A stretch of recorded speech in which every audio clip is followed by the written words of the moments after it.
Ito po, merong pinadala sa ating balita si Dang Saida Reyes. Isang, ano ho ito,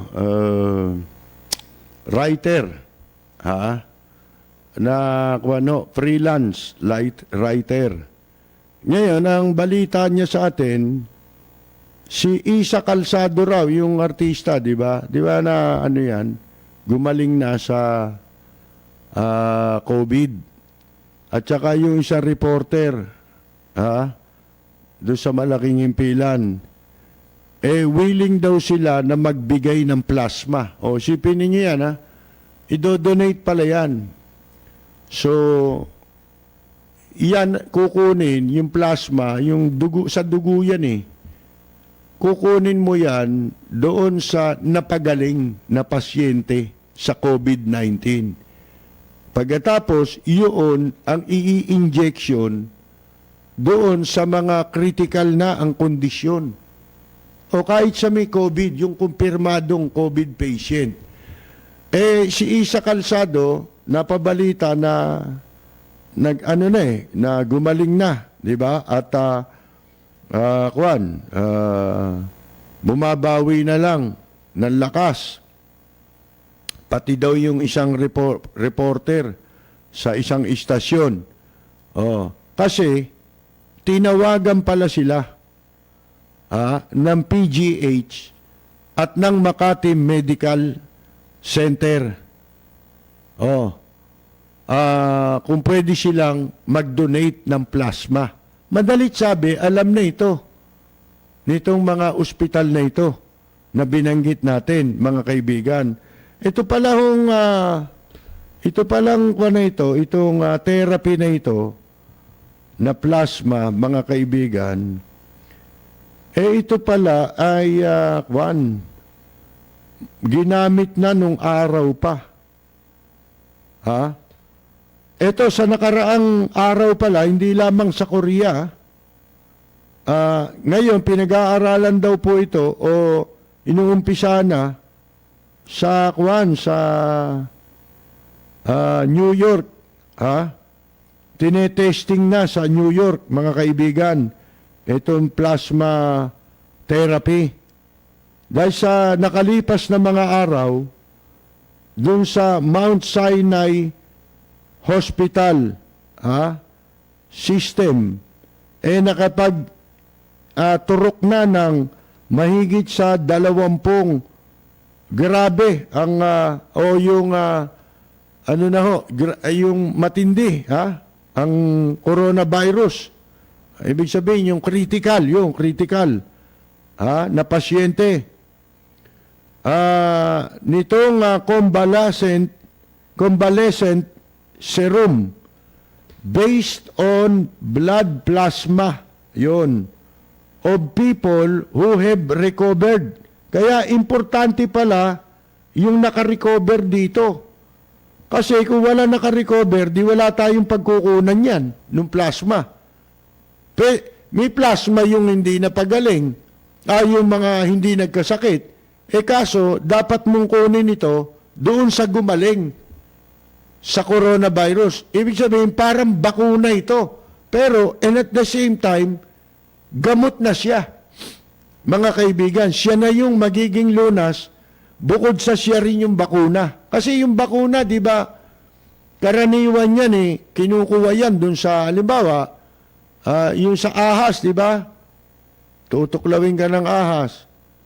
Yung magiging gamot doon yung virus din yung kamandag din ng ahas. 'Di ba? Yun din ang gagamitin na na antidote. Mga kaibigan, para gumaling ka. Ganon din pala ito, mga kaibigan. Halos ganon ang katumbas na ibig sabihin po nito. Pero kailangan mong kunin doon sa mga naka-recover. Kasi tayong lahat, may plasma tayo di ba? Yun daw unang naka-recover na pasyente at na nag-donate, at nag-donate siya. Itong nagngangalang Danny Reimer ba yan? 37. ng New Rochelle, New York. Nagsabing siya at ang kanyang asawa ay mapalad na sila ay ngayon ay malusog na at nagbo-volunteer ng kanilang plasma para makatulong sa iba. Oh. Kaya itong si Kwan, ito pala dito, mukhang ginagawa na ng mga ospital. Pero ang Department of Health walang sinasabi tungkol dito. Di ba? Na itong si Isa Calzado, nagpapalakas na lang daw, tsaka yung isang reporter ng TV, nagpapalakas na lang sila. Tinawagan na sila ng Philippine General Hospital at ng Makati Medical kung maaari silang makapag-donate. Ang tanong natin, kasi hindi pa natin alam ito, sa isang pasyenteng napagaling, nakukunan mo ng plasma, kanina yung binanggit na amount, yung dami ng itinurok sa isang pasyente, 500 milli. Na dami ng dugo, yung plasma, every 12 hours, within 24 hours. So, dalawang 500 yun. Ngayon, gaano karami ang pwedeng makuhang plasma sa isang pasyente na gumaling sa coronavirus para yung kukunin sa kanya ay ipanggagamot naman sa iba. Yun ang tanong natin kasi hindi tayo dalubhasa rito, hindi tayo doktor, mga kaibigan. Ngayon, yun ang ilan ang pwedeng mapagaling mula sa plasmang makukuha sa mga gumaling na. Kasi doon mo kailangan kunin. Yan daw convalescent plasma therapy, which involves collecting antibodies from the blood of recovered patients, is nothing new.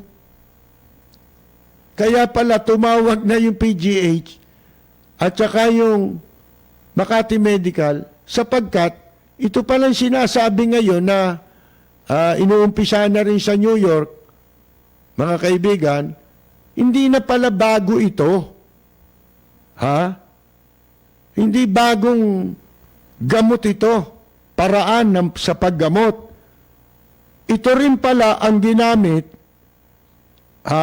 na lunas noong 1918. Sipin ninyo, 1918 at saka noong 1957 flu epidemics at ganon din sa SARS at yung H1N1 and Ebola.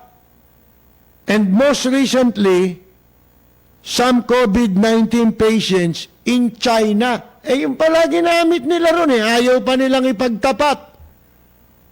Di ba? Bakit?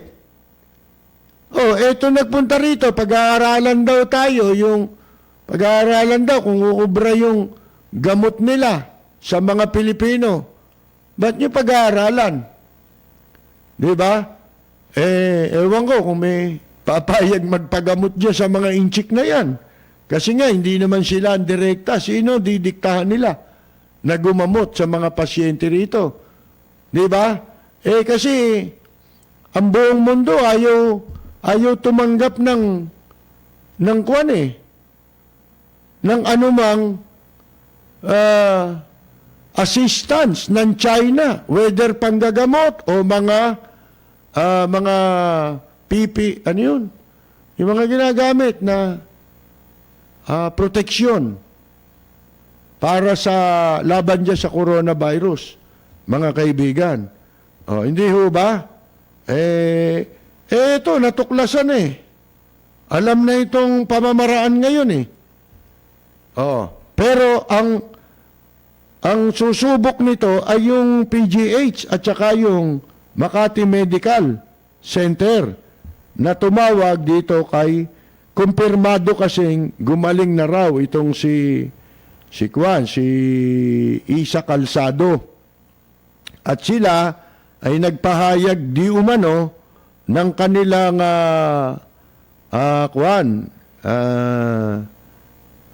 payag sila na makunan pagkatapos na manumbalik lang ang kanilang lakas, ano ho, mga kaibigan. Nagpapahinga pa sila, pero at ang sabi ay napagaling na sila. Ayan po, mga kaibigan. Ang dapat na lang ipaliwanag dito, siyempre, kung Makati Medical yan, ano ba, lilibre nyo ba yan? Dapat ilibre nyo dahil donasyon yan eh. Hindi ba? Dapat lahat ng pagagalingin sa coronavirus na yan ang pamamaraang gagamitin, dapat yan maging libre. At dapat ang gobyerno, kaya ang gobyerno dapat magsalita tungkol dyan. Huwag nyo sisingilin yan kasi yung igagamot ninyo sa pasyente, iyan ay dinonasyon ng tao. Hindi mo naman pwedeng kunin niya sa hindi gumaling sa virus eh. Diba? Sa sakit na yan eh. Pwede mo lang kunin yung plasma doon sa napagaling. At tapos, yung napagaling, nakukunan mo niyan, donasyon niya yun. Mga kaibigan. Di ba? Kamukha nung ginagawa ngayon sa Amerika, ginawa na rin sa Korea. At napagaling na yun sa Korea eh. Ngayon, kung sinasabing ito rin yung ginawa sa China, ba't hindi nila sinasabi?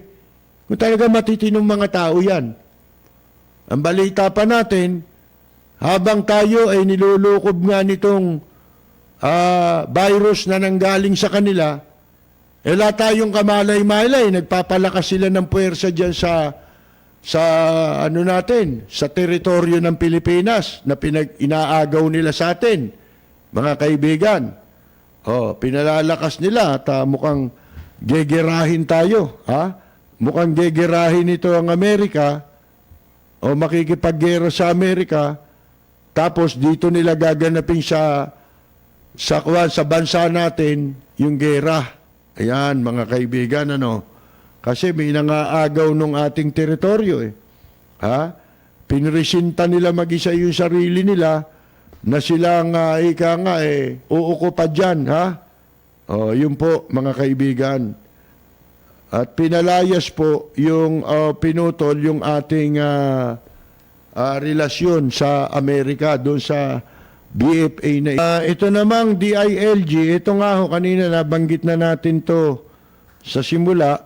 Itong Department of Interior and Local Government ay kanilang sinusuportahan yung University of the East Campus journalist na si Joshua Molo, na sinabing mag-apologize daw o humingi ng dispensa at tinakot, binantaan na kakasuhan ng cyber libel dahil sa kanyang pag-post ng kritisismo sa gobyerno sa pamamagitan ng social media. And sabi ho dito ni DILG Undersecretary Jonathan, nagbabalik na sa katotohanan, malaya. Si Molo ay walang nagawang anumang mali nung siya ay mag-post ng kanyang personal na opinyon sa gobyerno, sa pagtugon ng gobyerno dito po sa COVID-19 crisis sa pamamagitan ng Facebook. Sabi wala eh. Ang sabi, the DILG supports the rights of Filipinos to free expression.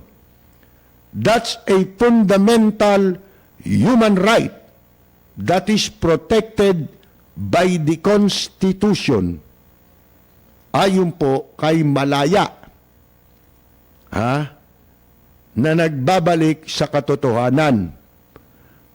Kita na ninyo. Kasi po, sabi ko nga sa inyo, sa panahon ni Cory, ayoko kay Cory. Labag din sa kalooban ko ang pagbabago sa konstitusyon nung pag-upo ni Mrs. Cory Aquino. Pero, nung bago magkaroon ng plebisito, nabasa natin ang primer ng konstitusyon, mga kaibigan. At wala rin naman tayo magagawa dahil yun na ang nakaupong gobyerno Ang naging barometro na lang sa akin upang ako ay sumang-ayon doon sa pagboto sa konstitusyon, mga kaibigan, yung probisyon sa ating saligang batas na gumagarantya sa freedom of expression. Lagi nating tatandaan na yung freedom of the press na sinasabi at yung freedom of expression, isa lang yun. Pagka yan ay nawala, na-suppress ang press freedom, nasiil ang kalayaan sa pamamahayag, kasamang sinisiil ang kalayaan ng bawat mamamayan. Kaya yan ang tandaan nyo. Isa lang yan. Walang bukod na press freedom sa freedom of expression para sa kaalaman ng marami. Ang totoo niya, nung isang araw may pahayag si Presidente Duterte, di ba? Kayo, yung publiko, kayo, media. Sinabi niya to meron kayong karapatan. Kaya itong sinasabi ni Jonathan Malaya, ito ay, naaayon dun sa statement ni Presidente Duterte nung isang araw na sinasabi niya, malaya kayong i-criticize ang gobyerno dito sa COVID-19. Bakit merong nananakot dito sa kuwan nga naman, dito sa yung taga University of the East. Kasi may mga may mga news, organ di ba? Yung meron silang university newspaper, di ba? Yung mga nag-aaral, mga estudyante ron, sila yung mga nagpapatakbo ng dyaryo ng universidad. Mga kaibigan. At ito, campus journalist ito, nag-post ngayon siya sa, sa social media, sa Facebook. Nagpahayag siya ng kanyang opinion laban doon sa nakikita niyang hindi tama na ginagawa ng pamahalaan tungkol sa pagtugon dito sa COVID-19 crisis. Nag-post siya. Pagkatapos, sino nagbanta sa kanya? Ayon daw dito sa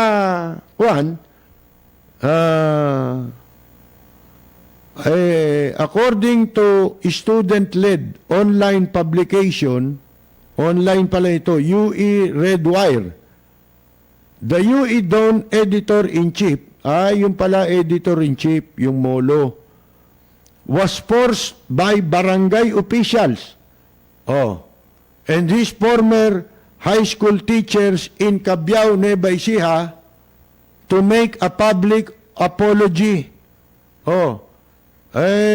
Pinipilit siya ng barangay officials sa kanilang lugar. At saka nung kanya mga high school teacher sa Cabiao, Nueva Ecija, na gumawa ng public apology sa kanyang pagpuna, pagbatikos sa administrasyon, sa ginagawa nitong mga ginagawa nito para matigil ang pagkalat ng coronavirus.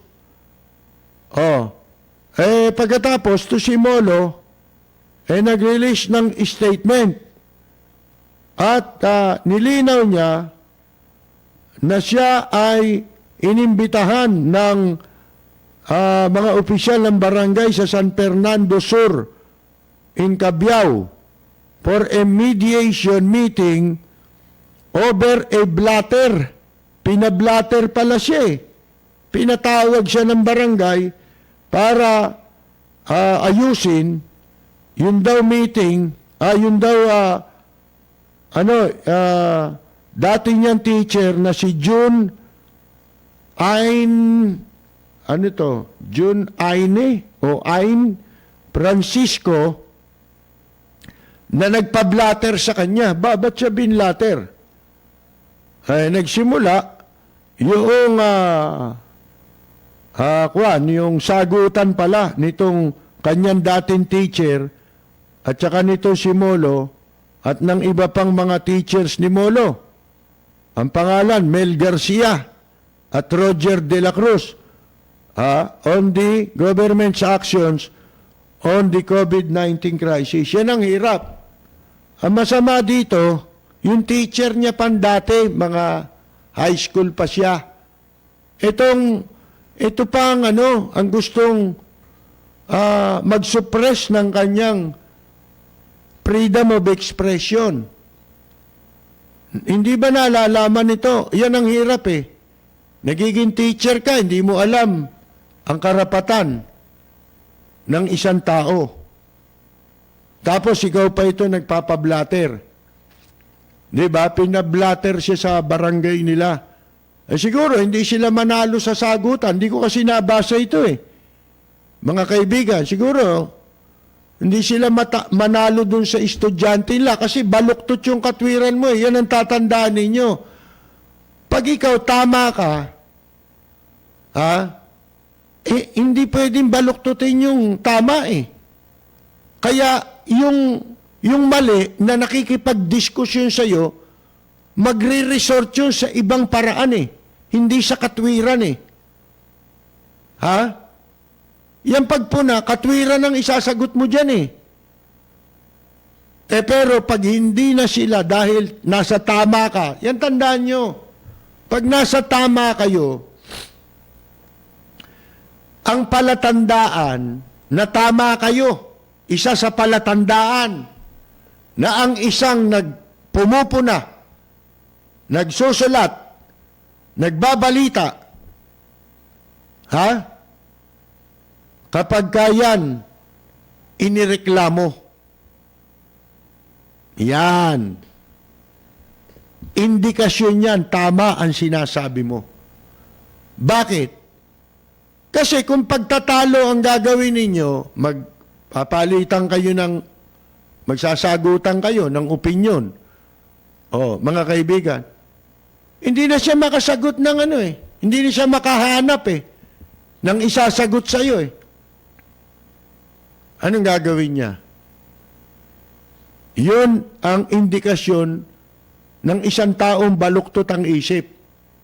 Makikipagdebate ka nung hindi ka manalo, nung hindi mo, wala kang mapatunayan sa sinasabi mo. Hindi mo kayang itindig yung sinasabi mo. Hindi mo kayang matindigan yung sinasabi mo. Naturingan teacher ka pa. Bakit ka nagrereklamo? Diba? Paano? Wala ka ng katwiran. Gusto mo mangharas ng ibang tao. Gusto mo magmarunong, hindi naman pala tama yung ginagawa mo kasi in the first place, alam mo yun, nakipag-diskusyon ka Diba?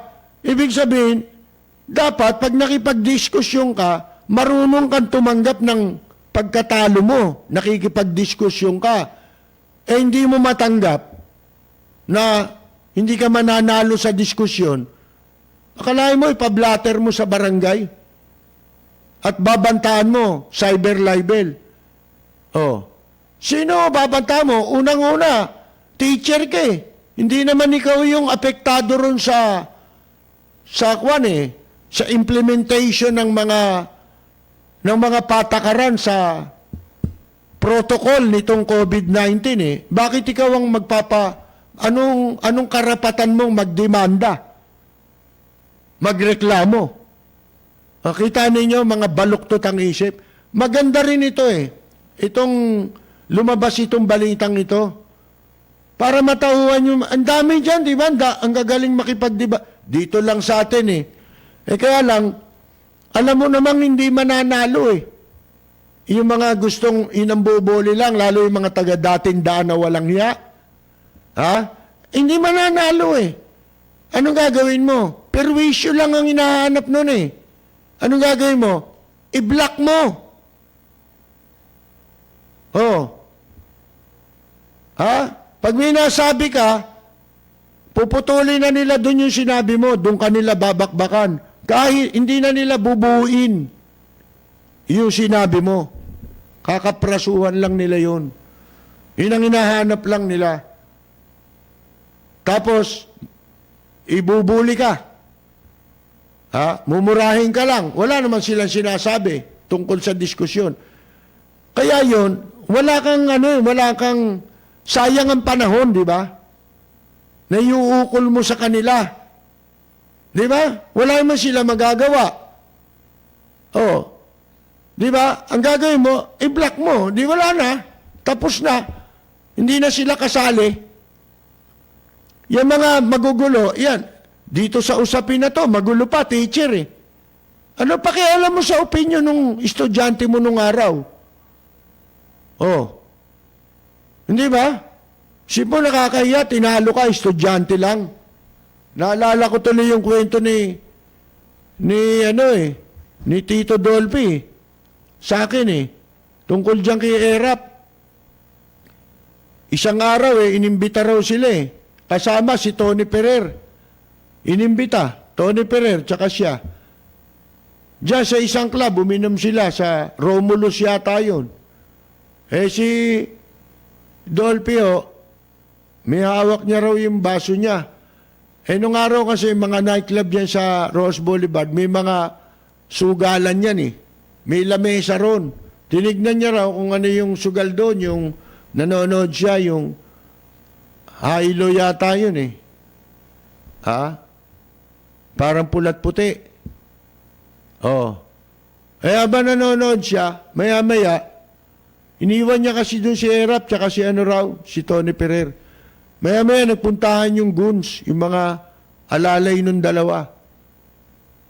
Sabi, Mandolphy, nag-aaway yung dalawa eh. Pakiawat nyo. Ano? Sabi ng Dolphy, ba't ako paawatin nyo? Ang lalaki ng katawan nyo, di kayo umawat. Sabi raw, hindi hindi kami pakikinggan yan eh. Ganun ba? Di pumunta raw siya. Bumalik siya rin sa table nila. Sabi niya raw kay Erap, ikaw naman Sabi, mamaya may nakakitang press dito. Inimbita mo yan dito, tapos inaway mo. Kung yung mabalita yan, di nakakahiya ka. Tapos sabi raw ni Tito Dolphy, hindi pa yun na nakakahiya.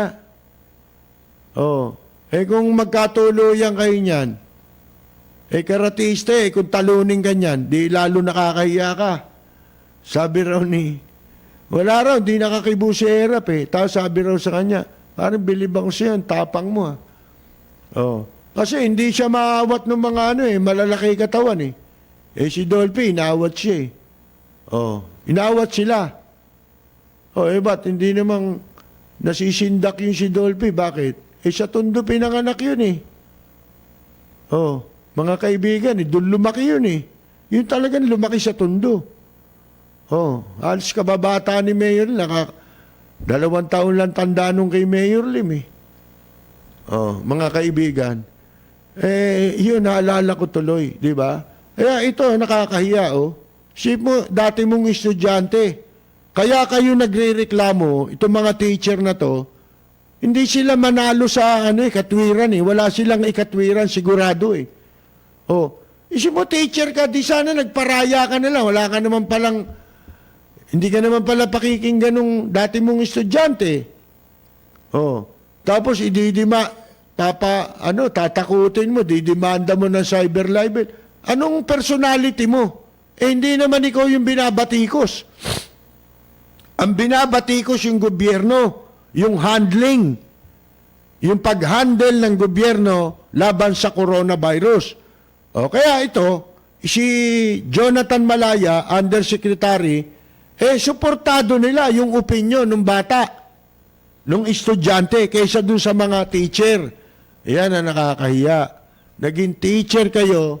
Kaya sabi ko sa inyo, walang pwede magmalaki. Yung mga, hindi ko minamaliit yun ha. Kasi minsan may mga mayayabang, di ba? Mga professor, mga ganyan. Ano ba, professor sa music. Ang tanong ko, dun sa professor, maraming tinuruang estudyante, may mga sumikat sa larangang itinuro nila.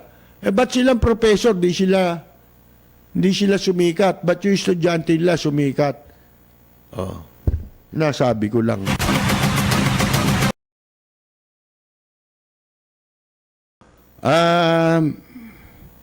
Ulitin natin yung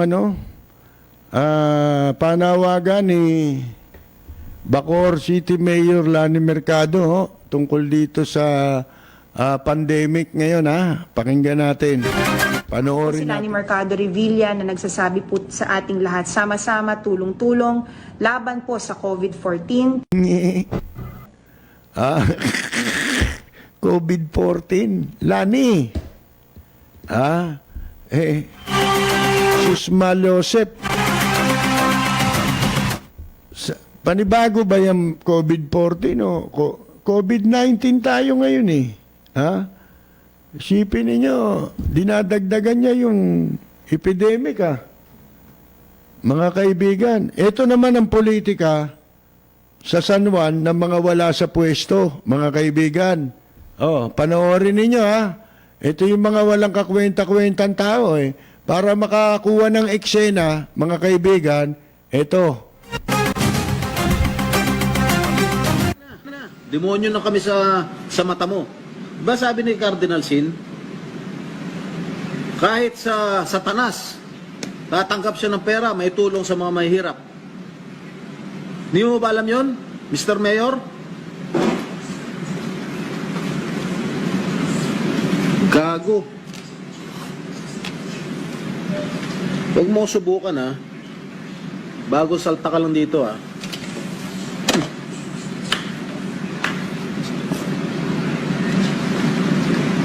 Bukas, ang schedule bukas ng Rolling Store ni Janela, alas 7 ng umaga, sa Barangay Corazon de Jesus.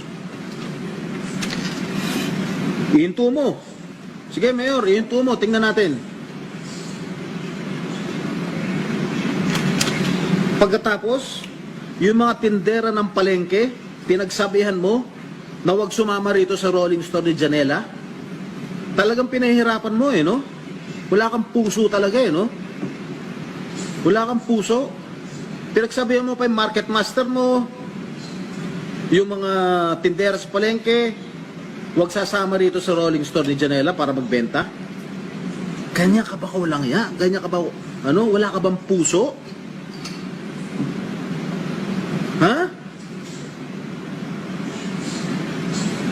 Nawala na naman daw yung sound.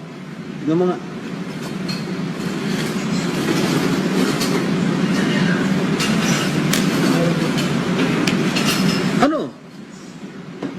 Sagutin mo ako. Mag-text ka. Mag-post ka sa wall mo. Makikita ko rin yan. Kutsa. Pati ba naman tindera sa palengke, pagbabawalan mo magbenta? Wala na nga hanap buhay Gusto mo pakainin mo sila lahat? Kaya mo pakainin lahat yung mga 120,000 dito? Kaya mo pakainin lahat yan? Kaya mo bigyan ng pera lahat yan? Nandito nga kami, tumutulong. Dapat magpasalamat ka pa nga eh. Masyado mo pinupolitika. Oy, tanda mo, Mayor. Wala akong ambisyon bumalik bilang Mayor dito sa San Juan, ha? Kakapikong ka. Oh, anong schedule bukas? Alas 7 sa Corazon de Jesus. Alauna, San Perfecto. Tinawag-tawagan pa yung mga kapitan. Natatakot tuloy sa'yo. Kapal na mukha mo. Gago.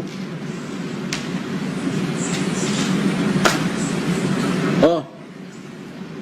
Doon sa mga pupunta ng Rolling Stone ni Janela, ni Consi Joy, Consi Jana, Consi Chesko, Consi Vic.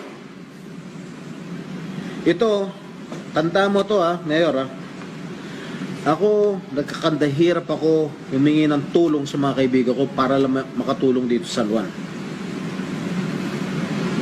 Kung ayaw mo, kung talagang pauhulin mo sa mga pulis, yung Rolling Stone ni Janela,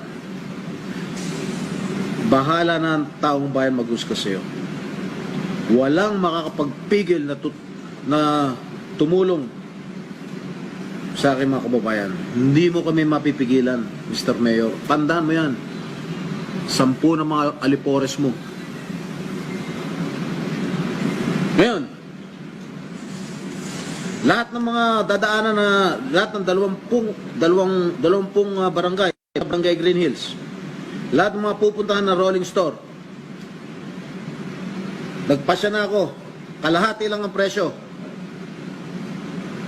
Hindi at cost, kalahati lang ang presyo. Magkano ang per kilo ng baboy?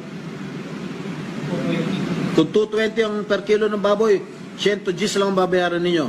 Pero, nakikiusap ako sa inyo, mga kababayan ko dyan sa San Juan, dito sa San Juan. I-observe po natin, magkaroon po tayo ng disiplina, observe po natin ang social distancing. Please lang, ayoko nagkakahawaan kayo, ayoko meron pa madagdag na COVID positive. Please lang. Kung gusto nyo mag-avail nung rolling store na yan, mga paninda, please lang hiwa-hiwalay tayo ilan meters ba? 3 meters? 1 meter lang At wag na kayo magbe-beso-beso tsaka na kayo magbe-beso-beso Ako nga, wala nga beso-beso Okay? Wala nang mga kamayan. Magkindata na lang kayo kung gusto ninyo. Lahat yan, mapupuntahan. Wag lang, ito talaga pag talaga pinigil mo, sige, ubus ka. Pagsasabihan mo pa na papulis daw, tumutulong na nga sa mga mahihirap, papupulis mo pa. Baka walang hiya.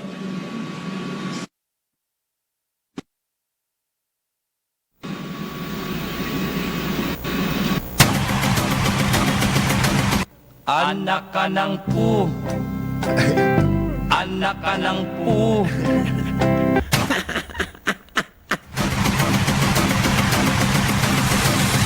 Hindi raw politika yun, mga kaibigan. Kayo na makapagsasabi.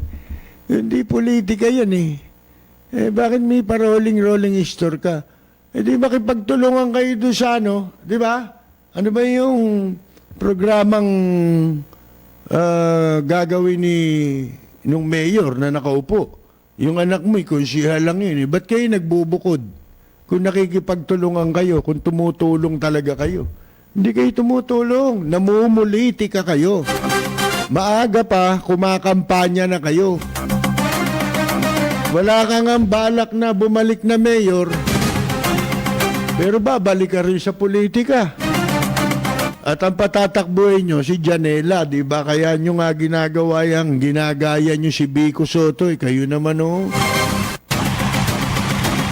Ako makapagsalita, Mga kaibigan, Ganyang klaseng pagkatao niya mga yan. Di lalo pag nasa pwesto yan. Di ba? Paglalo, pagka nakapwesto yan, kung yung mga wala sa pwesto yan, no? Kung mga makapagbanta, di ba? Akala mo kung sino, mga kaibigan. Magbabasa tayo ng mga, dito, meron akong mababasahin dito mga kaibigan kasi bihira tayo mapadpad dun sa ibang page natin, pero dun mas maraming nagko-comment dun yung ating parang fan page salamat to dun sa, kung di ko man kayo mabanggit, pagpasensyahan na po ninyo, no. Binabati ho natin si John Abila at saka si Ginoong Joselito Kapulong ng Chino Hills, California. Bayaw yan ni John Abile. Ay lagi raw pong nakikinig sa atin. Si Jesse Jake Gascon ng Hong Kong. Sabi niya matagal na siyang nakikinig sa atin sa YouTube. Tayo daw agad ang pinakikinggan niya pagkagising ng 5 a.m. habang nagkakape bago pumasok sa trabaho. Sa Hong Kong po ako, Ka-Percy, pwede po ba makasama na ako sa inyong tagahanga? Sa Hong Kong po, lahat ng residente dito, 18 years old above, ito tatanggap. Basta 18 years old pataas, kita nyo sila, may sistema. 18 years old pataas. Walang senior, walang ganun-ganon. Age bracket na agad 18 years old above, tatanggap ng 10,000 Hong Kong dollars. Magkano yun? 650 yata ang palit ng Hong Kong dollars. Ang Hong Kong, ang 1,000 Hong Kong dollars, ano yun? Magkano yun? 6,000 na yun 500. O sabi mo, 6,000 na lang. Times 6 mo na lang yan. O yung 10,000, di 60,000 pesos yun. 60,000 pesos mga kaibigan. Dito, 8,000 lang, katakot-takot pa ang gugupit, mga kaibigan, at hindi pa makakarating. Yan ang problema. Kasi walang sistema. Rapol ang ginagawa, eto naman, isa pa, bukas ko na lang ito, reklamo ito Mahaba ito. Babati pa tayo binabati natin mga katropa natin dyan po sa The Netherlands, ang mag-asawang sina Mon at Arlene Barrias, si Lilian Cato Ruiz ng Bay Area, California, si Najski Madrid, si Robert Aquino, pati yung mga katropa natin, sila Kainyang Mina, si Kaani Flormata Saludes, si Rosita DC, Susana de los Santos, si Carolina Luge, at saka si Buenos Dias, Joel Diaz ng Italy. Si katropang June de Valencia, isang singer-actor. Sina Rosemary Victoria, Carol Torres Brihino, si Carmela Torres Balcos, si Gina ng Maynila, siyempre si Jorge Beichong ng Tokyo, Japan, si Ella Samson Albiar, ayan, si birthday pala ni Lilian. So birthday ngayon ni Lilian Cato Ruiz ng Bay Area sa California. At dahil birthday niya, narito ang ating pagbati. Para sa nagdiriwang ng kanilang karawan, happy birthday, ang bati ko, ang bati namin sa iyo.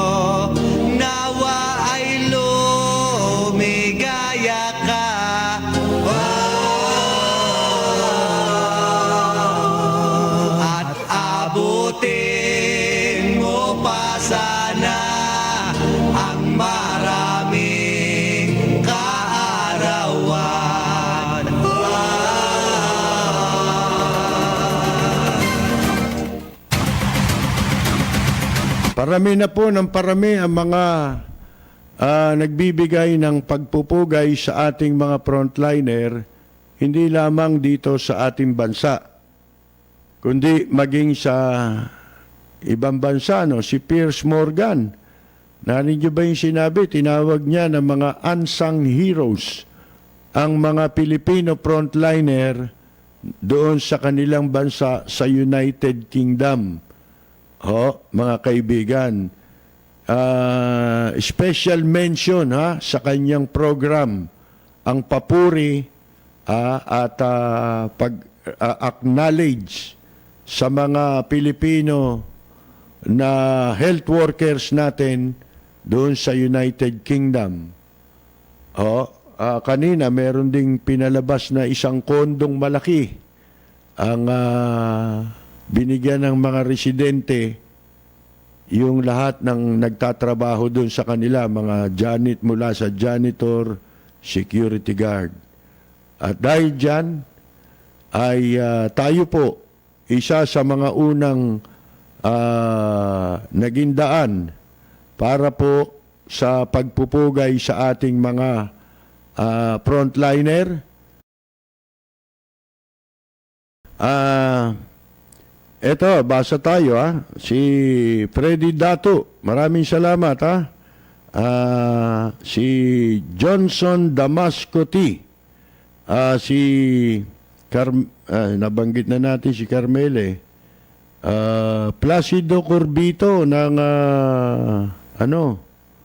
si Lionel Aquino, si Jorge, nabanggit na natin, si Federico de Hoya Punsalan ng Fairview, Quezon City, at ang kanyang kapatid na babae sa Japan, si Teresa Hoya Punsalan.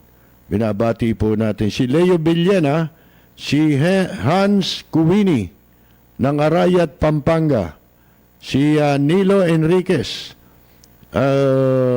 si Corky, isang mahusay na veteran singer po ito, si Corky, kapatid natin to sa tugtugan nung araw pa.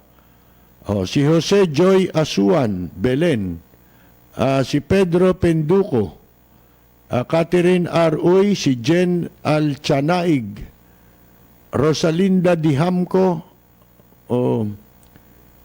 Rudy Santos ng Horoscope, diyan po sa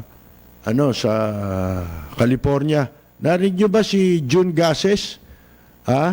Yung bokalista ng Abracadabra, sinyer ko kanina yung video niya pakinggan ninyo kung gaano kagaling kumanta yan at tumugtog yan. Isang araw, paparinig natin dito yung mga ilan sa video niya.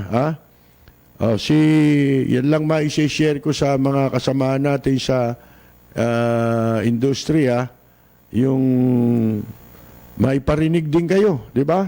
Marinig kayo ng publiko, lalo na yung mga matagal na nakakakilala sa inyo, hindi na nila alam kung nasan kayo. Dito natin sila mapapakinggan. Bukas, pakinggan natin dito yung kanta ni June Gases, si Sunny Gamboa, si Oscar De Jesus na nag-wedding anniversary kahapon dyan sa California, Edwin Angara ng Australia, Ricky Valero ng Pulilan, Bulacan, si Danny Aguilar, isang veteran musician at tourist guide. Baka kilala ito ni Gina at saka ni Mr. Aspiras.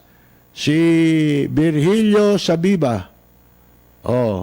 Si Andres Bonifacio ng Michigan, si Virgilio Sabiba ng Sacramento, California, Joseph John Tolentino Caringal ng Italy, sa Tuti, Rome, Italy pala.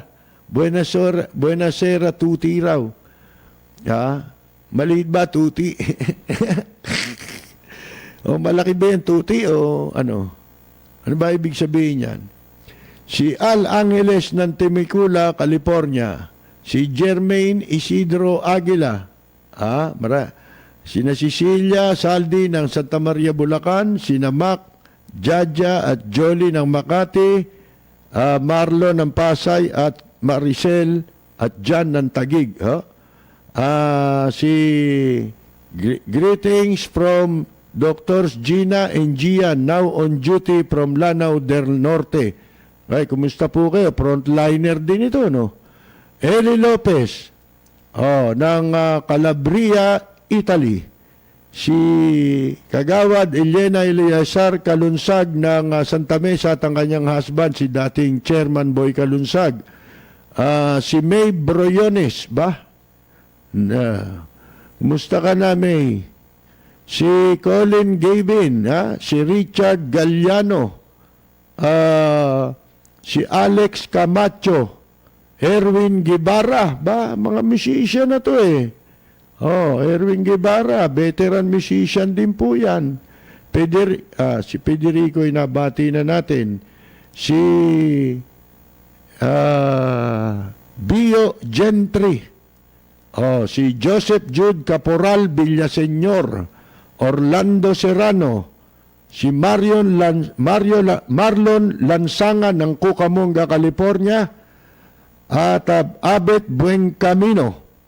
Josue Hernandez, Henry De Leon Esposo, idol natin sa PBA Icon, Toyota, Ricky Relosa, Brenda Espeleta, Narciso Rodriguez, Cyril Belen, De Guia Dan, Eden Cruz Payumo, BenQ Auto Shop. Ang iba po, hindi na natin mababanggit. Pasensya na po Ako po humihingi ng paumanhin. Wala na po tayong oras. Habol ko lang si Lolo Benjamin Tado, si Lola Veronica Tado, ang buong pamilya Tado dyan po sa barangay Bagong Silangan, Quezon City. Ingat po kayong palagi dyan. Namimiss na kayo ng inyong apong si Braille. Dahil dito'y wala ang pagkukunwari. Mga kaibigan, kami po'y magpapaalam na sa pangalan ng ating Technical Director, si Braille. Ito po, si Percy Lapid. Maraming salamat at magandang yumaga!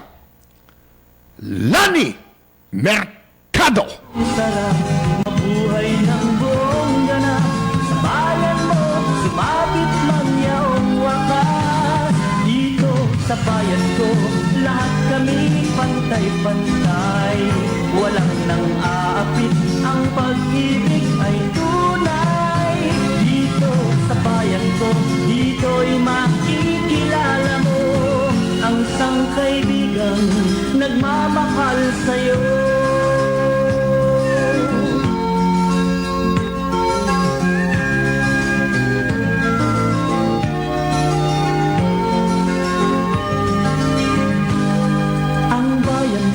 Punong-puno ng yaman.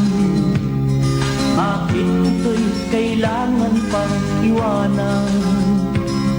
Hindi nga ba't anong sarap mabuhay ng buong ganap?